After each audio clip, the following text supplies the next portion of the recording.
할렐루야. 더우신데 오시느라고 수고들 하셨습니다. 자, 앞뒤에 계신 분들, 옆에 계신 분들 서로 축복합니다. 당신은 축복의 통로입니다 라고 우리가 아까 찬양한 것처럼 서로 축복하도록 하겠습니다. 축복하신 그대로 될 줄로 믿습니다. 제가 공병대에 있을 때에 제가 배관도 좀 해봤어요. 설비라고 그러는데 집을 짓는데 보면 바닥에다가 이렇게 하수구도 내려가고 하수 오수도 내려갈 수 있도록 이제 중요한 거잖아요. 그걸 이제 맨홀이랑 연결을 해서 내려갈 수 있고 세면대도 연결하고 변기도 연결, 이렇게 설비라고 그래요. 그거 보면 제가 공사 용어들을 다 잘 알거나 하는 건 아니지만 일자가 있고 Y자가 있고 T자가 있고 만들기 나름이겠지만 여러 갈래로 또 만들 수도 있어요. 그게 지금 통로라는 이야기를 우리가 서로 축복했기 때문에 제가 말씀을 드리는데 맞아요. 그 한 관에서 참 여러 갈래로 나가는 관도 있고 한 관에서 그냥 자기 혼자 흘러가는 그런 관도 있더라고요. 자, 여러분 모두는 다 그 축복의 통로가 되시기를 주님의 이름으로 축원을 드립니다. 그래서 여러 갈래로 축복을 나누고 흘려보낼 수 있는 복된 존재, 바로 그 이음새와 같고 그 관과 같은 온전한 존재들이 되시기를 주님의 이름으로 축원을 드립니다. 자, 누가복음이 이제 정리가 되면서 막바지에 이르게 됐습니다. 주님께서 십자가상에서 지금 숨지시는 이야기가 나와 있고 그 앞에 있는 본문 중에 우리가 좀 먼저 살펴봐야 될 중요한 이야기, 지금 오늘 숨지시는 이야기와 함께 아리마대 사람 요셉이 자신의 무덤으로 예수님의 시신을 모시게 되는 이야기가 기록이 되어 있습니다. 근데 그 앞에 있어서 오늘도 우리가 이제 세 부류의 사람들을 살펴볼 텐데 앞에 세 부류의 사람 나왔어요. 제가 지난 수요일 날 좀 어려운 얘기 좀 했어요. 어려운 얘기인데 평생 가봐야 몇 번 들을까 말까 한 이야기이고 아마 처음 들으신 분들도 계실 거고 교사들은 제가 몇 번 설명드렸어요. 그래서 아이들을 가르치고 성경을 또 좀 깊이 있게 연구를 해야 되니까 우리 교회 교사들이 상당히 수준이 높아요. 교육을 지금 계속 받고 있기 때문에 한 달에 한 번씩 계속 받고 한 달씩 먼저 한 달치 말씀을 딱 준비를 해가지고 정리하고는 한 주 한 주마다 아이들과 다시 일부 예배 때 나누고 그걸 학생들에게 또 전달을 해요. 그러니까 이건 교사기 때문이라는 개념이 아니라 그렇게 하는 사람들은 못 당해요. 어쨌든지 그냥 자기 생각으로 그냥 떠들고 전하는 개념이 아니라 기록된 성경을 정리를 해서 거기에 기록된 바의 가이드를 넘지 않고 그 내용의 본질을 다시 전달을 하고 나눌 수 있는 게 이게 훈련이 필요한 부분이거든요. 그래서 제가 여러분에게도 수요일 날 금요일 날 평상시 때 여러분 새벽기도 나오시면 상관이 없지만 여기 나오시는 분들도 있고 계시고 하지만 그 내용들을 다시 한번 수요일 날 금요일 날 정리를 해드리는 것은 여러분을 못 믿어서가 아니에요. 여러분을 못 믿어서가 아니라 여러분에게 그 풍성한 내용들을 다시 한번 정리를 해드리는 부분이에요. 왜냐하면 그걸 정리를 하면서 저는 또 제 나름대로 정리가 되거든요. 그러면 저희 교회에서만 전하지? 아니요. 저한테는 기회가 주어져요. 우리 교회뿐만이 아니라 다른 데서도 그 말씀을 전할 수 있는 기회가 또 주어지게 됩니다. 그럴 때는 저는 또 확실하게 또 전할 수 있죠. 명확하게 보지도 않고 전할 수 있겠죠. 자, 그래서 지금 오늘도 세 부류의 사람 나옵니다. 앞에서 세 부류의 사람 나와요. 그러니까 앞에서 뒤에서 뭔가 센터를 놓고 세 부류의 사람들이 등장을 해요. 센터는 뭡니까?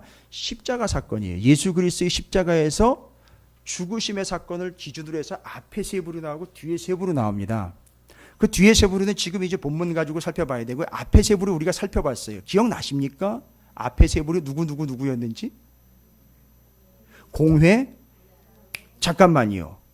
공회 얘기했었죠. 첫 번째로 공회가 나왔죠. 첫 번째로 공회가 나왔는데 공회가 했던 일이 뭐냐 하면 감람산에서 예수님과 제자들이 뭐하고 있을 때? 기도하고 있을 때 가룟 유다가 앞잡이가 되어서 가서 예수를 붙잡아다가 공회에다가 넘겼죠. 그냥 눈치채라고 말씀드리시는 거예요. 눈치채시라고. 오늘 본문에 50절에 누가 나옵니까? 공회의원이요. 눈치채셨어요? 몇 번 수십 번씩 아무리 자기 멋대로 읽어도 이게 눈치 못 채는 거예요. 자, 보십시오. 공회의원 나왔죠.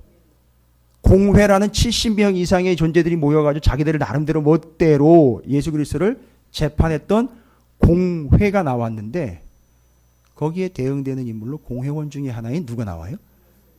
눈치채셨습니까? 이런 식이에요. 성경을 이걸 읽고 싶은 대로 읽는 게 아니고 누가라는 사람은 이걸 이런 의도로 기록을 했어요. 그렇게 봐줘야 돼요. 우리 식대로, 목사도 자기 식대로 보면 안 돼요. 여기 기록된 바대로 봐야 됩니다. 그래서 지금 여러분이 요게 또 이런 구조로 가는구나 이제 눈치채셨을 거예요. 그렇죠? 세 개, 또 세 개, 세 개로 나와요. 3이라는 숫자는 의도된 바가 있어요. 성경에서 3이라는 숫자는 의도된 바가 있어요. 3이라는 숫자를 의식을 해요. 그럴 수밖에 없습니다. 그 앞에서 공회원하고 또 공회하고 빌라도하고 헤롯이 나왔잖아요. 그래서 이건 수요일날 충분히 저희가 나눴어요. 그래서 예수 그리스도는 예수라는 한 존재를 넘어서 이거는 책 제목도 수두룩하게 나와 있고 진리로 명확하게 우리가 판단해야 되고 그 전율을 내려야 되는데 예수는 그냥 한 사람 예수가 아니라 예수는 복음입니다. 진리예요. 그런데 그 복음과 진리인 예수 그리스도를 어떻게 합니까? 공회에서 토스. 누구에게를? 빌라도에게. 빌라도가 또 토스. 그래가지고 누구한테로 다시 넘어오죠? 헤롯에게 넘어가서 헤롯이 다시 빌라도에게 넘깁니다. 존재로는 세 존재예요. 제가 오늘 새벽에도 말씀드렸고 수요일 날은 말씀 안 드렸어요. 제가 다시 한번 여러분에게 부탁드립니다. 진리입니다. 복음이고요. 기회입니다. 제발 부탁 제가 드립니다. 제가 다른 교회 같으면 부탁도 안 해요. 우리 교회니까 제가 부탁드릴게요. 담임 목사로서. 제발 기회가 오면 그걸 좀 토스하지 마세요. 본인한테 헌신의 기회가 왔고 기도의 기회가 왔고 헌신의 때가 왔고 회개할 때가 왔고 인정해야 될 때가 왔으면 그걸 기회로 받아들이세요. 제발 좀 토스하지 마세요. 아니 쟤는 안 하는데 왜 내가 하고 이거 내가 안 하면 누군가 할 수 있겠지. 제발 그러지 마세요. 바로 그 공회와 빌라도와 헤롯과 똑같은 모습이에요. 제가 우리 교회도 보면 좀 그런 모습들이 보여요. 많지도 않은 성도들인데 그런 게 좀 보이는 것 같아요. 제발 토스하지 마세요. 좀 이런저런 핑계 대지 마시고 정해진 예배 시간 있으면 거기요. 그 시간이요. 그거 토스하지 마세요. 예? 감당하시라고요. 혹시나 헌신할 수 있는 기회가 주어지게 되면은요, 그거 토스하지 마세요. 꼭 챙기시기 바랍니다. 예, 그건 자기에게 온 기회예요. 토스하지 마세요. 이런저런 핑계가 있을 수 있겠지만 토스하지 마십시오. 결론은 공회고 빌라도고 헤롯이고 그 사람들이 먹을 게 없습니까? 여유가 없습니까? 누리질 못합니까? 권력과 돈과 부귀 영화 다 가지고 있는 사람들입니다. 아쉬울 게 없어요. 그러니까 그 짓을 하는 겁니다. 신앙생활이요, 기름기가 좀 끼다 보면 그런 현상들이 발생이 됩니다. 토스를 해요. 심지어 하나님의 말씀을 전하잖아요. 말씀도 토스를 턱 해버려요. 어떻게 해요? 이건 저 사람이 들어야 되는데라고 토스를 턱 해버립니다. 어느 정도로 심각하냐? 말씀을 전하면 목사님이 다시 가져가세요라고 토스를 턱 해버려요.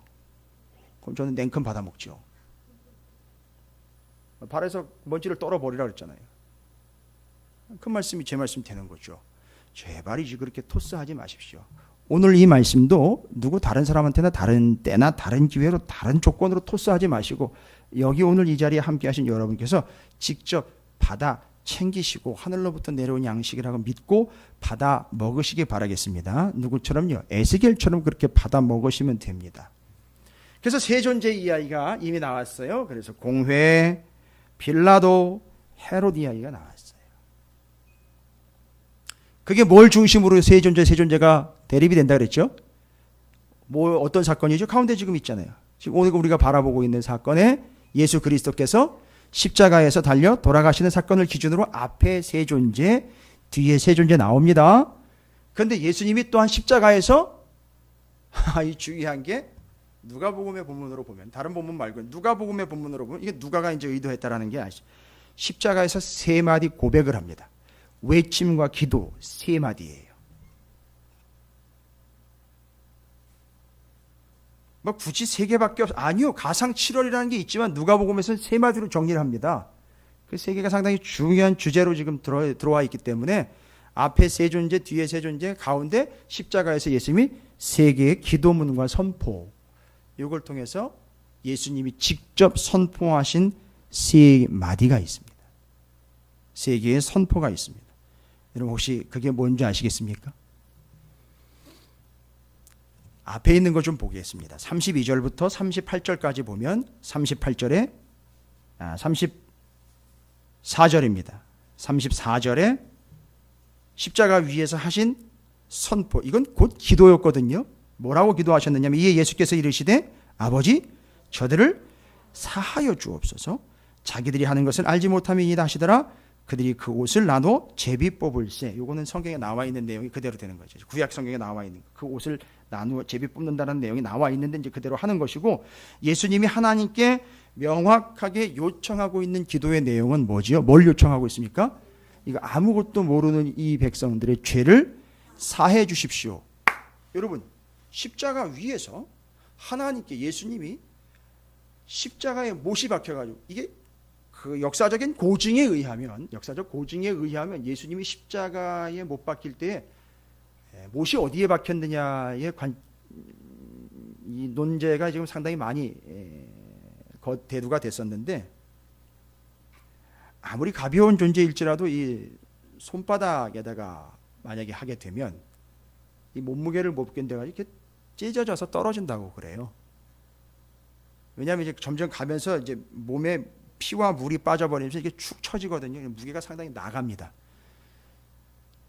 홍고사님이 잘 아시겠죠. 이상하게 평상시 무게보다 더 나가는 거 맞습니까? 그건 아닌가요? 뭐 질량 보존의 법칙에 의해서 그냥 그대로 간가요? 그러세요. 하여튼 그런 것 같아요. 저도 뭐 이렇게 그 운구위원을 좀 하다 보면 이게 상당히 무겁더라고요. 또 관이 무거운 것도 있겠지만 엄청 무겁더라고요, 보니까. 근데 이 무게를 못 견뎌서 만약에 이 손바닥이나 이런 데 했으면 이게 찢어져서 떨어진다고 그래요. 그래서 이제 고증에 의하면 그걸 이제 내놓은 사람들이 이제 학자라든지 이제 이야기했을 때 거기에 실제로 이제 의사들도 참여를 했다고 그래요. 그래서 예수님이 십자가에서 그 달려 계시는 동안에 신체적인 어떤 변화들이 왔을 것이며 그거에 대해서 어떻게 돼요? 이제 그걸 또 책으로 내놓은 분들이 계셔요. 그래서 잘 또 제가 참조를 해봤었는데 그 정도로 되고 그렇게 해서 감당을 하려면 손목에다가 박아야 된대요. 원래 양쪽 손목에다 박으면 어떤 현상이 나타나냐면 이게 불편하잖아요. 그래서 이렇게 쭉 처질라 그럴 때 이렇게 손으로 이렇게 살짝만 당겨도 온 오장육부가 한꺼번에 다 뒤집힌답니다. 엄청난 고통이 막 이게 발발발발 떨리는 그 고통이요. 무지막지한 고통이 손바닥에서 오는 고통은 그건 고통도 아니고요.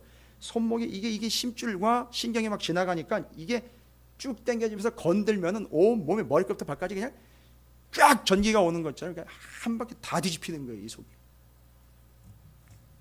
무지막지한 고통이라고 그러더라고요. 이건 표현을 못한다 그러더라고요. 그 고통을 거기서 감당을 하신 거예요. 얼마나 아플까요? 예? 그냥 그랬대더라 이런 개념에 얼마나 아프셨을까 막 이런 거 말고요. 우리가 상상할 수 없는 그 엄청난 고통. 그러면 하실 수 있는 이야기는 뭘까요? 만약에 우리라면 어떤 얘기 할까요? 아유 죽겠네 진짜. 이게 조금만 움직이다가 소리가 나면서 난리가 날 겁니다. 소리도 제대로 못 질러요. 그때는 소리를 질리면 또 이게 힘이 들어가기 때문에 더 고통스러운 겁니다. 아프다, 죽겠다. 이거밖에는 나올 수 없는 상황 아니겠어요? 근데 예수님은 선천적으로 이 고통을 잘 모르는 좀 감각이 무딘 분이신가요? 근데 거기서 누가복음에 의하면 뭐라고 첫 마디가 탁 나오느냐 하면 하나님 그렇게 자신을 거기다가 못 박은 그 사람들을 향해서 뭐라고 얘기하느냐면 용서해 주십시오라고 이야기를 해요. 감히 누가 누구를 용서합니까? 예? 누가 누구를 용서합니까? 오직 용서권은 누구에게 있는 거죠? 정확하게 이야기하면요. 이 구조라면 주님은 용서를 해주고 있는 게 아니라 정확하게 이야기하면 주님은 용서를 구하고 있는 거죠. 용서를 청구하고 있는 거죠. 누구한테죠? 하나님께요. 잘 보십시오. 주님은 본인 스스로가 지금 십자가 위에서 하나님께 무엇을 구하고 있느냐면 이 사람들의 죄를 용서해 달라고 구하고 있습니다. 여러분 이 모습은요 아무나 함부로 누군가의 죄를 위해서 이걸 용서해 달라고 구할 수 있는 청구권이 있는 사람이 아무나가 아니거든요. 누굽니까? 예수 그리스도예요. 신약입니다. 그런데 제가 왜 이런 얘기를 드리냐 하면 신약의 이 역할로 예수 그리스도께서 오셨으나 이 근거예요. 용서의 근거를 지금까지는 39권에서 쭉 얘기했잖아요. 그러면 이 이야기가 이해가 되려면 용서다라는 걸로 이해가 되려면 창세기부터 와야 되잖아요. 예? 제가 뭔 얘기를 드리려고 그러는지 한번 따라와 보십시오. 하나님의 용서. 창세기부터 뭔 이야기가 기록이 되어 있습니까? 가죽옷 이야기요. 가죽옷 이야기. 노아의 홍수 이야기. 그 다음에는요. 용서. 구체적으로 지금 누군가의 죄를 위해서 용서해달라고 청하고 있습니다. 이거면 또 어떻게 나와야 되겠죠? 누군가의 죄를 용서해달라고 청하고 있습니다. 하나님께. 여러분 생각해 보십시오. 아무나 용서를 구해낼 수 있는 사람은 없어요.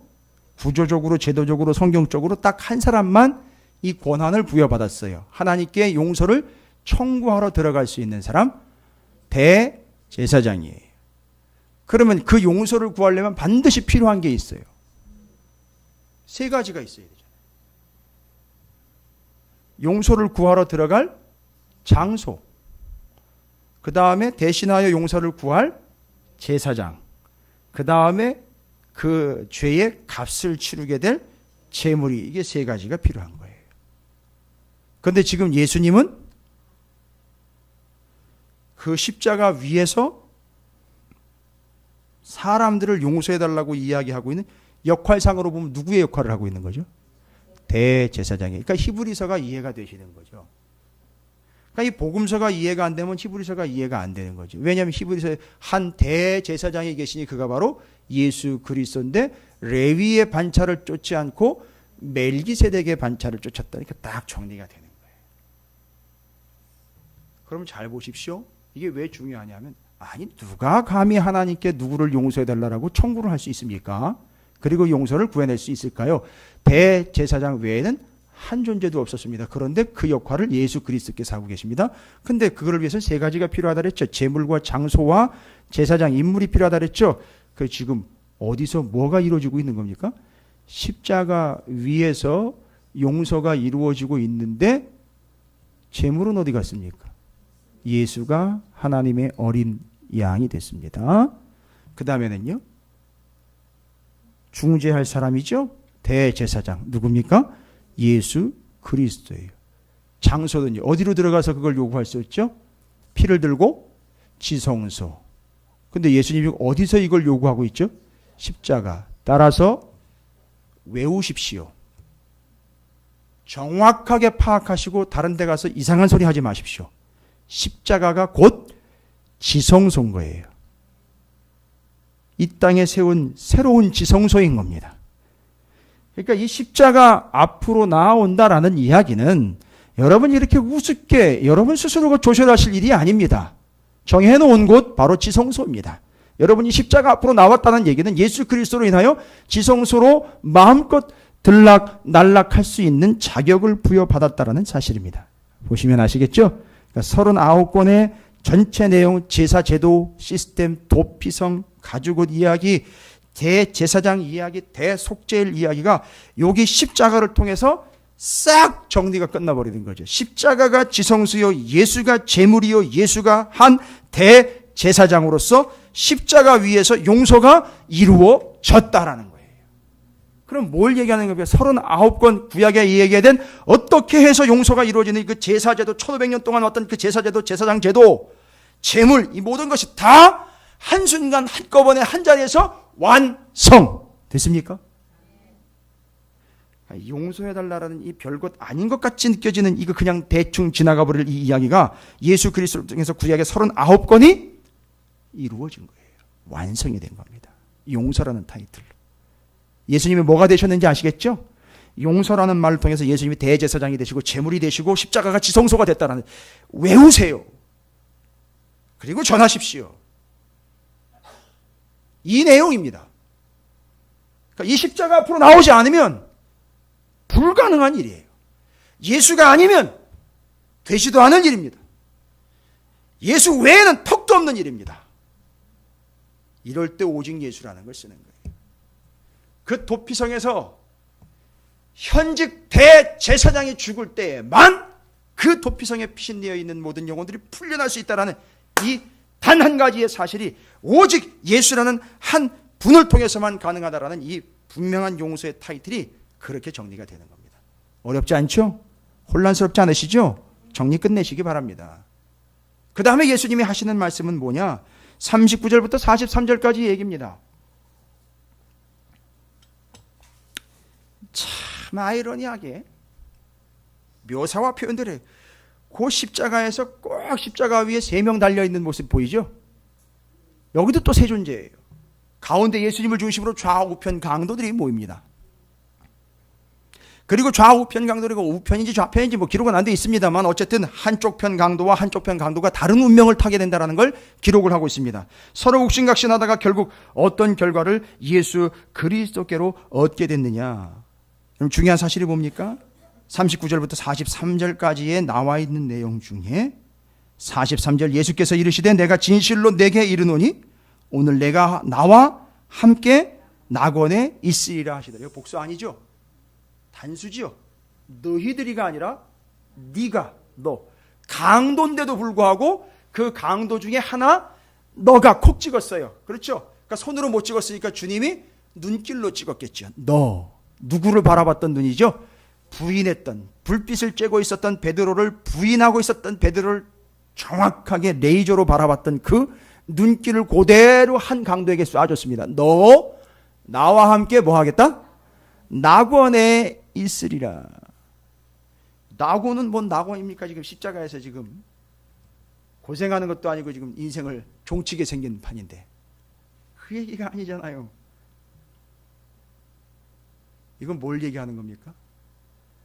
우리는 낙원 하면 우리식의 이해와 지금까지 들어왔던 그 환상적인 이야기들, 신비적인 이야기들로 이미 세뇌가 되어버렸어요. 낙원 하면 뭐 이렇게 환상적인 분위, 마치 무릉도원을 상상하는 것과 같은 그런 이상한 증상이 있어요. 여러분, 낙원은, 여기서 주님이 말씀하신 낙원은 특징이 뭡니까? 43절 한 줄로 설명이 가능합니다. 낙원의 특징이 뭡니까? 낙원의 특징은 다른 게 아니라고요. 딱 한 가지 특징이에요. 네가 나와 함께 낙원에 있어요. 여러분, 왜 함께 있는 걸 강조한지 아십니까? 함께 낙원에 있으리라. 너 나와 함께 있는 그것이 네가 낙원이야. 거기가 낙원이야. 그게 낙원 생활이야. 낙원 반전 말고요. 이름만 좋아 낙원 뭐 이야 하르게 저쪽에 아까 낙원상가도 있는데 그러고 보니까 이름만 붙여 낙원이 아니라 낙원의 특징이 뭐냐 하면 함께 있다는 거예요. 최초의 함께 이야기 어디 나와 있는지 아십니까? 예? 최초의 함께 거니시더니 예? 그러니까 구약 성경을 모르면 이건 죽었다 깨어나던 이 이야기는 절대 이해가 안 돼요. 그러니까 여러분이 그래도 3년 동안 들으신 풍월이 있어가지고 3년 거식이 아니에요. 3년 동안 들으신 부분이 있어요. 잘 처음부터 정리하신 내용이 있어요. 그럼 툭툭 튀어나오시는데 참 좋은 현상입니다. 낙원에 함께 거하리라. 낙원은 돈이 좀 없어도요, 몸이 좀 불편하셔도, 아내의 바가지가 좀 있어도요, 남편의 잔소리가 좀 있어도 주님이 함께 하시면 거기가 바로 낙원인 거예요. 그게 낙원 생활인 거예요. 우리 착각을 많이 합니다. 낙원의 어떤 효과를 자꾸 바라고 있는 것 같은데, 죄송합니다만 짜장면 한 그릇도 안 나와요. 상태를 이야기하는 거죠. 함께. 그런데 왜 이 함께라는 단어를 굳이 인용을 해서 주님이 오늘 내가 나와 함께 낙원에 있으리라. 지금까지는 어떻게 한 거죠? 너 따로 나 따로 분리가 되어 있었던 것이죠. 그렇죠. 죄로 인해서 분리되었던 너희가 이제 나로 인하여, 예수 그리스도로 인하여 어떻게 하게 된다는 거죠? 함께 있게 돼. 어떻게 감히 강도 주제에 함께 있습니까? 그런데 예수 그리스도의 전적인 은혜로 함께 있게 되었어요. 그러면 첫 이야기 함께 있다가 찢어지고 갈라지게 되고 떨어져 나오게 된 첫 이야기로 돌아가야 되잖아요. 그게 이해가 돼야 이 이야기 함께 있는다는 게 정말 정확하게 이해가 될 거 아닙니까? 그 첫 이야기는요? 에덴 동산 그 낙원 아닙니까? 거기서 범죄함으로 인하여 추방, 분리, 떨어져 나갔다가 어떻게 된 거죠? 예수 그리스도로 인하여 지금 어떻게 되는 거죠? 요 낙원이 회복되는 겁니다. 됐습니까? 이걸 또 성막 성전 이야기로, 지성소 이야기로 이야기하자면, 원래 모세가 올라가서 시내산 가서 보고 내려와 모형으로 만들어 놓은 게 성막이에요. 원형이 뭘까? 그겁니다. 함께 거하는 하나님과 함께 거하는 하늘 지성소의 낙원, 그거예요. 그거 보고 온 겁니다. 그러니까 그 성막과 성전과 교회를 통해서 뭘 구현하시겠다는 얘기인 거죠? 에덴 동산에서 깨어진 관계가 어떻게 됐어요? 회복이 돼서 어떻게 되는 관계를 만들어 가겠다? 영원히 함께하는 구조로 만들어 가겠다. 됐습니까? 그러니까 교회의 특징은, 가장 큰 특징은 뭡니까? 함께예요. 함께. 됐습니까? 독불장군 없습니다. 독불장군 없어요. 함께예요. 제일 1원칙은 주님과 함께, 형제 자매와 함께, 요겁니다. 그러니까 오늘 네가 나와 함께 낙원에 있으리라는 얘기는 그때 그렇게 창세기에서 잃어버렸고 추방됐고 쫓겨났고 분리되었던 그 낙원으로 어떻게 되는 거죠? 회복되어 관계가 왜 하나가 되어버리는 거죠. 잘 정리하시기 바랍니다. 누가는 이걸 처음부터 끝까지 다 정리가 돼가지고 이걸 구체적으로 예수님의 고백을 통해서 십자가 위에서 세 개의 기도문과 선포를 통해서 정의를 끝냈어요. 이 참 대단한 존재입니다. 그 다음에는요, 세 번째로 44절부터 46절까지는 뭐라고 나와 있느냐. 오늘 우리가 함께 읽으면서 내용인데 이 부분은 앞에 있는 것과 좀 연결해서도 읽어야 되는 부분이거든요. 중첩되는 부분입니다. 맨 마지막에 뭐라고 얘기합니까? 예수께서 큰 소리로 불러주시되 아버지 내 영혼을 아버지 손에 부탁하나이다 하고 이 말씀을 하신 후 숨지시니라. 주님이 뭐라고 얘기하셨다고요? 내 영혼을 부탁합니다. 여러분 이거는요, 내 영혼 부탁합니다라는 얘기는 십자가 위에서 갑자기 어디서 튀어나온 이야기인가요? 이제 때가 됐으니까 마지막으로 한번 외쳐봅시다 하고 외쳐본 내용일까요? 죄송합니다만 거기 지금 따로 설명이 안 붙어 있어서 여러분께서 대답을 지금 못 하시는 것 같습니다. 그럼 뭐 모른다는 얘기겠죠? 요 내용은 다윗의 기도입니다. 여러분이 시편 31편 5절을 보면 31편 내내 보시면 하나님이 다윗을 구원해 주신 것에 대해서 바로 요 내용 그대로 다윗이 하나님께 기도합니다. 여러분 이 세상의 왕이라면요, 왕 중에 대표적인 왕이 하나님의 마음에 합했던 왕 다윗 아니겠습니까? 다윗에게 병사가요 130만이나 있었습니다. 알렉산더보다도 더 많은 군대가 있었습니다. 치고 나가면요 다 몰살시켜 제국 만들 수 있었는데 절대 그렇게 하지 않았습니다. 보십시오. 왕이라면 뭐 할 수 있습니까? 자기 스스로 자기 길을 개척할 수도 있고 자기 명령 하나면 온 나라가 다 벌벌 떨고요, 필요한 것 원하는 것 다 얻을 수도 있습니다. 그러나 예수 그리스도께서는 그 다윗의 기도를 인용을 합니다. 그 왕 중에 대표적인 왕으로 소개가 됐던 다윗의 기도를 인용을 해서 뭐라고 이야기하냐면 진짜 왕은 어떤 존재인지를 이야기하는 거죠. 예수 그리스도께서 만왕의 왕으로 이 땅 가운데 오셨는데 다윗이 뭐라고 이야기합니까? 내 능력과 내 힘으로 할 수 있는 것이 아니라 하나님께 맡깁니다라는 걸 얘기하는 거예요. 여러분 이건 왕의 이야기가 아니에요. 이건 왕이 흔하게 낼 수 있는 고백이 아닙니다. 왕은 내가 책임질 거야 라는 그런 고백은 자주 하지만 누구께 맡깁니다 뭐 이런 고백 자주 안 해요. 왜요? 약해 보일 수 있거든요. 그러나 예수는 진정한 왕이시기 때문에 진정한 왕이신, 만왕의 왕이신 아버지 하나님께 어떻게 합니까? 다 맡겨버립니다. 누구처럼요? 다윗 왕처럼요. 됐습니까? 그러면서 자신만을 맡기는 게 아니라 여기 내 십자가 밑에 올려있는 이 사람들을 다 하나님 손에 맡깁니다라고 맡겨드리는 거예요. 됐습니까? 야, 이게 지금 이 세 가지 내용이 전부 다 무엇을 근거로 하고 있죠? 구약 39권을 근거로 하고 있습니다. 맡깁니다. 함께 낙원에 있을 것이다. 용서해 주십시오. 이 모든 것이 구약 성경 39권을 다 주님이 이루시고 있는 것이죠. 기억하십시오. 요한복음 19장 30절에 정확하게 기록을 하고 있어요. 요한복음 19장 30절. 여러분 너무나 잘 아시는 구절이잖아요. 예수께서 신 포도주를 받으신 후에, 그런데 여러분 누가복음을 같이 나눠보신 분들은 기억하고 계시겠지만 마지막 만찬 그리고 성찬을 나눌 때에 내가 이제부터는 포도나무에서 나는 것은 그 어떤 것도 먹지 않겠다라고 결단을 하셨거든요. 그런데 잘 보십시오. 19장 30절 요한복음 19장 30절 예수께서 신 포도주를 어떻게 했어요? 받으신 후에 이거 먹으면 안 되잖아요. 그죠? 이거 먹으면 안 되지 않습니까? 아니 왜 한 입 가지고 두 마디 하십니까 주님? 이라고 건들면 할 말이 없는 것 같은데 아니죠. 신 포도주를 마신 이유는 뭡니까? 다 이루었기 때문에 이루어질 때까지 내가 안 먹겠다 그랬는데 먹었습니다. 주님이. 어떻게 됐다는 얘기죠?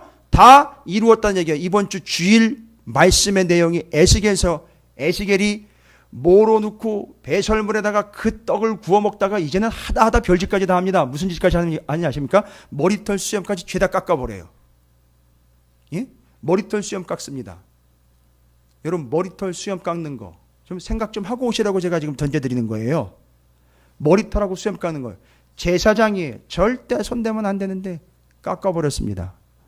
여러분 이거 머리털 깎고 털 깎은 거 이야기하면 아주 박살이 난 인물이 하나가 있죠. 성경에서. 예, 맞습니다. 바로 그거예요. 뭔 얘기입니까? 그거 깎았다는 얘기는요. 이루었다가 아니라 계약 파기라는 얘기예요. 하나님과의 계약 파기가 됐다는 얘기예요. 뭐 그거 이제 주일날 얘기 드릴 테니까 그렇게 됐습니다. 자, 그걸 신약 성경에서 뭐라고 표현하지 않습니까? 짓다가 멈춰버린 망대, 하다가 중간에 멈춰버린 망대, 히브리서에 돌아가 버리고 멈춰버리고 무시해버리는 존재. 다 연결이 돼요. 다 그런 겁니다. 그걸 표현해낸 거예요. 에스겔이. 얼마나 무능력하고 얼마나 모자른 존재인지를 너희들이 알아라 라는 걸 보여주는 거죠.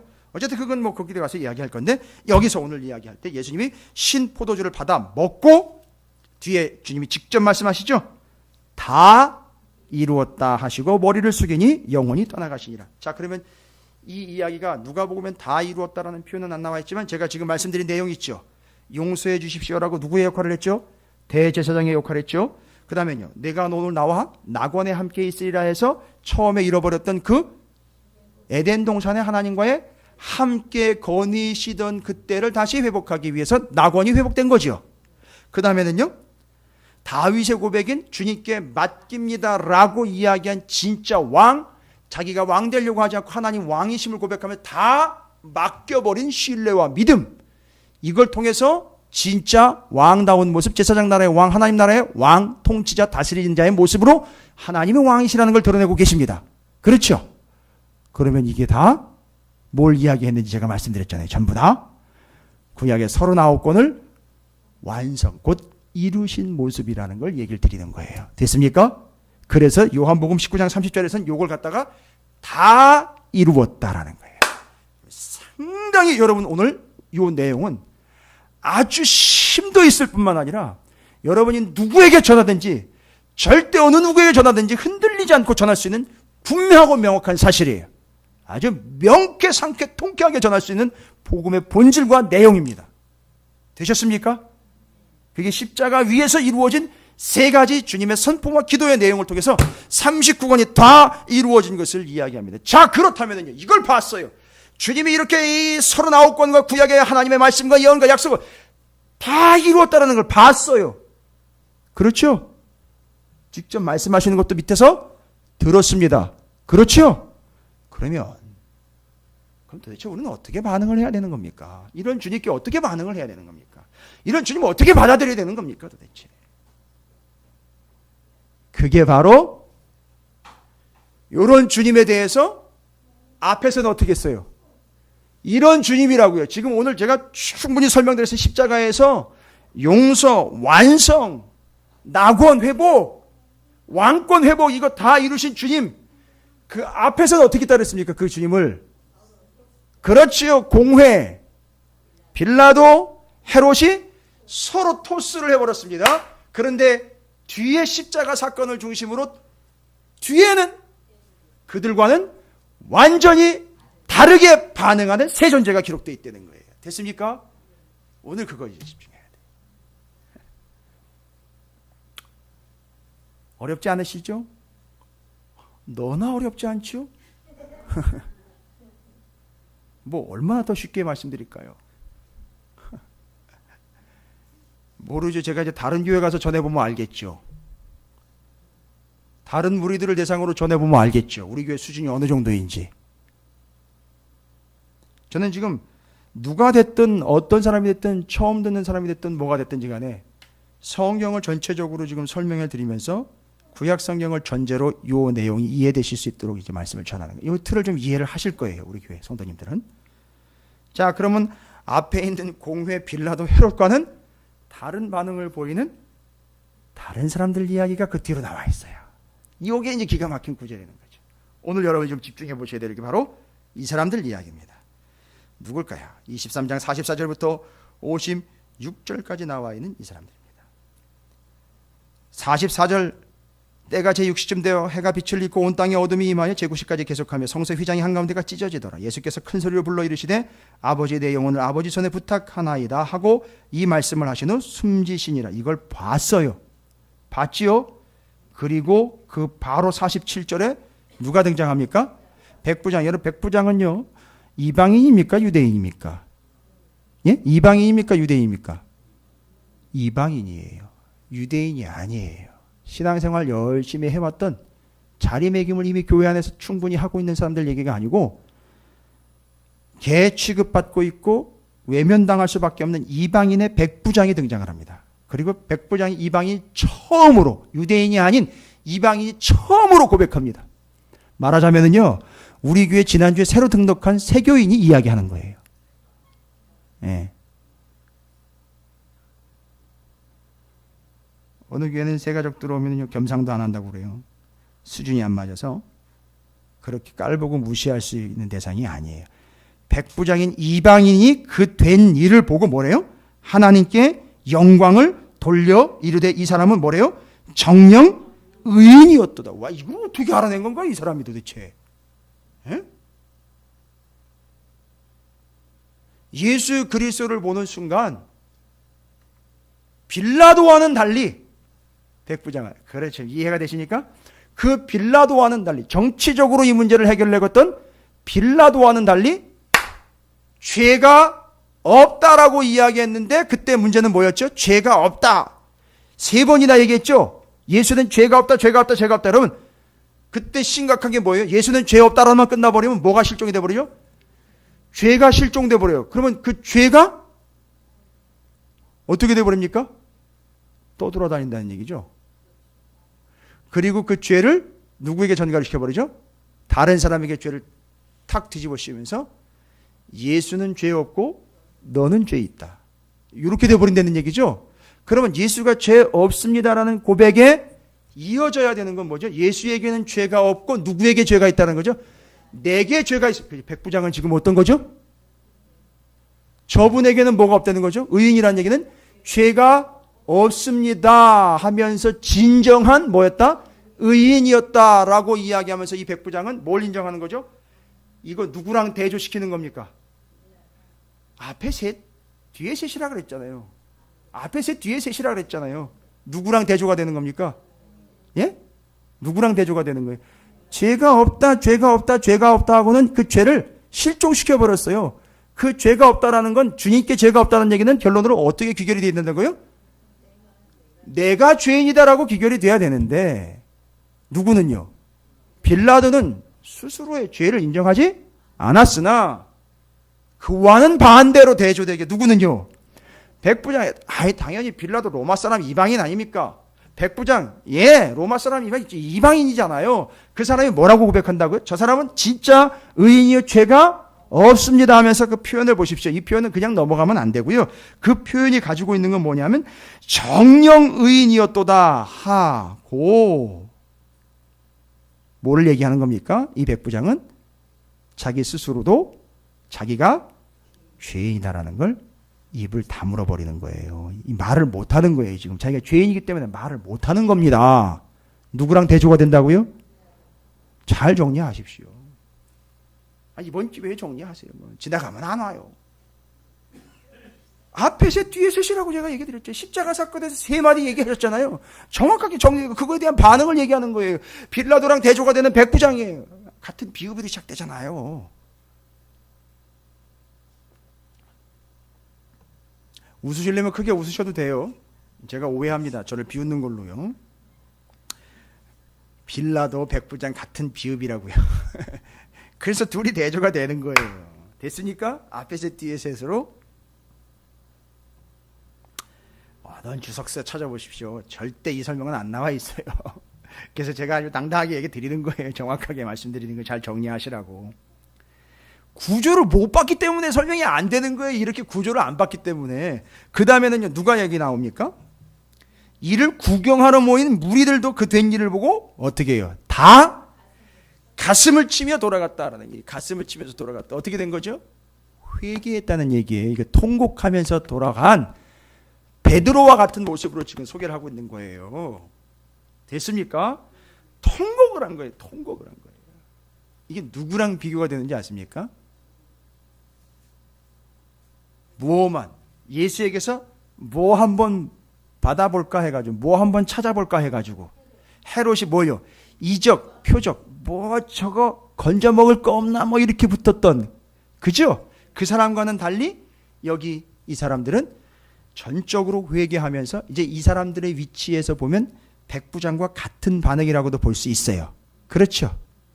내가 구할게 뭔 표적이나 이적이 아니라 뭐라는 거죠? 내가 죄인이라는 걸 인정해야 되는 거구나 라는 것. 백부장과 같은 반응이라고도 볼 수 있죠. 됐습니까? 그 다음에 누가 등장을 합니까? 50절에 누구요? 공회의원으로 선하고 의로운 요셉이라는 사람이 있어요. 정확하게 이건 누구랑 대조시키려고 하는 거죠. 앞에 나온 세 부류 중에 아니 이 사람 공회의원이라면서요. 그러니까 앞에 나온 누구의 대조를 시키려고 지금 얘기한 거예요. 그 공회원들이요. 공회원들은 뭐 했습니까? 네가 선지자냐? 네가 하나님의 아들이냐? 다 제시는 했으나 뭐 하나 하지 않았죠? 인정하고 고백하지 않았다는 거죠. 그러나 여기 지금 아리마대 사람 요셉은 뭐죠? 그 공회원들과는 달리 어떻게 했어요? 예수를 어떻게 한 겁니까? 인정, 고백 어떻게 했어요? 받아들였잖아요. 어떻게 받아들였어요? 예? 아니 어떻게 받아들였습니까? 예수를. 그렇지요. 그 시신을 누구도 써보지 않은 새 무덤에다 갖다 안치를 시킨 거예요. 여러분 들어보십시오. 얼마나 기가 막힌 표현인지. 아리마대 사람 요셉은 그래서 이제 자기가 죽고 싶어서 죽으려고 환장을 해서 죽을래도 들어갈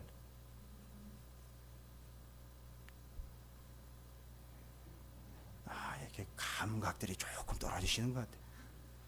자기가 이젠 죽을래도 죽고 묻혀 들어갈 무덤이 뭔 얘기입니까?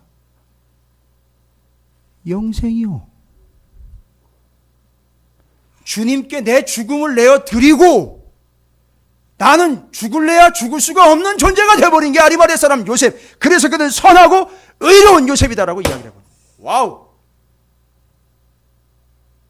그러니까 이 사람이야말로 뭘요? 다 내드린 거예요. 됐습니까? 자기의 목까지 내드린 게 되는 거죠. 목, 무덤 말고요. 무덤이라는 표현으로 자꾸 대충 넘어가려고 하죠. 목, 숨까지도 내어드린 거예요. 다 내어드린 거예요. 그런데 다 내어드렸더니만 사는 거예요. 이랬던 사람 있죠. 다 내어드린 사람. 아리마대 사람 자기가 묻히려고 만들어놨던 무덤까지 다 내어드려서 이제 죽을 수도 없어요. 그죠? 얼마나 재밌는 표현이에요. 목숨을 내어드렸더니만 이제 죽을 수도 없어요. 됐습니까? 이게 뭐 헌신 예배 때나 해야 되는 설교입니까? 목숨을 내어드렸더니만 이제 죽을 수도 없어요. 됐습니까? 목숨 바쳐 헌신하면 죽고 싶어도 못 죽는다는 얘기입니다. 그렇게 헌신하라는 얘기예요. 다 내어드리라는 얘기입니다. 이거 다 내어드린 사람 얘기하면 한 사람 더 나오잖아요. 다 남아있는 게 없어요. 자기 무덤이 없다고요. 죽을 수도 없어요. 내야 죽을 수가 없게 됐다고, 이 사람은요. 그죠? 다 내줘가지고 아무것도 안 남아있는 사람 누구요? 앞에서 나왔잖아요. 주님은 드린 내용을 본 게 아니라, 드린 양을 본 게 아니라 남겨진 게 얼마나 봤더니만 이 여자는 아무것도 남은 게 없어요. 그대로 다 드렸습니다. 그래서 엄청나게 많이 드렸다라고 인정받았죠. 가난한 과부의 두 랩돈 이야기가 바로 그 이야기예요. 됐습니까? 우리가 어떻게 반응해야 하는지 지금 말씀 전해드리고 있는 거예요. 첫 번째는요, 백부장이죠. 그분이야말로 죄가 없는 의인이시다. 그러면 나는요, 그러다 보니까 그분 앞에 서면 내가 죄인이라는 게 드러나는 거예요. 두 번째는요, 자기의 가진 것과 온갖 것들 중에 가장 최고의 것이지만 가장 최후의 것이 될 수 있는 그것을 내어드린 아리마대 사람 요셉. 완벽하게 주님을 인정하여 다 내어드린 바 된 그 사람, 아리마대 사람 요셉의 이야기입니다. 그리고 그 뒤에 또 누가 내려오는지 아시죠? 55절에 그렇죠. 갈릴리에서 예수와 함께 온 여자들이 뒤를 따라 그 무덤과 그 시체를 어떻게 두었는지를 보고 돌아가서 뭐합니까? 향품과 향유를 준비하더라. 아마 이 이야기는 이제 정확하게 좀 비교한다면 뭐 얻어먹을 게 없나라고, 콩고물이 떨어질 게 없나라고 예수를 떡 만들어주는 자나 권력을 부여해주는 자점으로 믿었던, 기복신앙에 쩌들어 있었던 헤롯과 같은 존재들에게 극명하게 대조가 되는 한 존재일 거라고 볼 수 있습니다. 바로 뭐죠? 예수 그리스도의 죽음과 그 부활을 준비하기 위하여 향품과 향유를 준비한 자, 되려 주님께 뭘 얻어낼까 했던 그 사람들이 주님께 오히려 드리는 자가 되었다라는 사실로 이 존재가 세 존재로, 앞의 셋과 완벽하게 대조를 이루는 세 존재로 정리가 끝났습니다. 여러분, 오늘 제가 여러분에게 말씀드리고 싶은 것은 정확하게 이 뒤에 세 존재입니다. 이 뒤에 세 존재가 분명히 십자가에서 예수님께서 분명히 이 구약의 39권을 완성해내신 의미들을 쭉 말씀하셨습니다. 그걸 받아들인 존재로서 어떻게 반응하고 있는지를 쫙 이야기하는 겁니다. 저는 이 모습이 우리 찾으시는 교회와 민족의 교회와 성도 여러분의 모습이 되기를 주님의 이름으로 축복합니다. 뭐 그렇게 됐으면 좋겠어요. 좋겠다는 거지 되고 안 되고는 제가 보장을 못합니다. 그러나 분명히 성경은 기록하고 있습니다. 그렇게 반응을 했어요. 백부장과 요셉과 그 여인들이 그렇게 반응했습니다. 맨날 예배당에 와가지고 십자가는 보이는데 집에서도요, 더운 날 옥상에 올라가다 보면 주변에 십자가가 널려 있습니다. 그건 보이는, 왜 그렇게 많이 보이는지 수도 없이 보입니다. 교회는 수도 없이 들락날락 거립니다. 그러나 그게 무슨 의미인지조차 정리도 안 된 상태로서 백부장과 요셉과 그 여인들의 반응처럼 우리는 그런 반응을 보이지 않고 있는, 참으로 우리 식대로 살아가고 있는 것은 아닌지 좀 돌아보게 됩니다. 여러분, 이 십자가 앞에서 오늘 우리가 함께 나눈 이 세 부류의 사람들이 빌라도, 그 공회, 그 헤롯과 같은 그런 존재가 아닌, 그대로 완전히 뒤집고 십자가에서 이루신 그 완성, 그 뜻을 받들고 있는 백부장과 요셉과 여인들과 같이 반응하는 우리의 신앙이 되기를 간절히 바람으로 오늘 이 밤에 그들의 믿음과 삶의 모습들을 통해서 우리의 모습을 좀 비추어 보고요.